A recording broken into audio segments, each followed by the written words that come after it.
اور یاد رکھیں انبیاء کے علاوہ ہر انسان سے گناہ ہو سکتا ہے، ہر انسان سے گناہ ہو سکتا ہے۔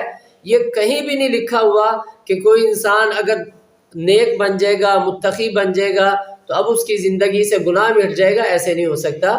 یہ ہو سکتا ہے کہ نبی کے علاوہ ہو اور وقت کا بہت بڑا قطب اور ابدال بن جائے، امام بن جائے اور فقیہ اور محدث بن جائے، لیکن گناہ کا چانس تب بھی موجود ہے۔ یہ صرف نبی کی خصوصیت ہے کہ نبی سے گناہ نہیں ہو سکتا۔ لیکن ایک انسان ہے گناہ کرتا ہے تو اب اس میں اور فاسق میں کیا فرق ہے، ایمان والے میں اور فاسق میں کیا فرق ہے؟ تو وہ یہ فرق ہے کہ ایمان والے کے لیے گناہ وہ ایسے ہوتا ہے کہ جیسے اس کے اوپر بہت بڑا پہاڑ گرا دیا گیا، جب تک وہ اپنے گناہ سے توبہ نہ کر لے اسے دلی طور پہ سکون ہی نہیں آتا۔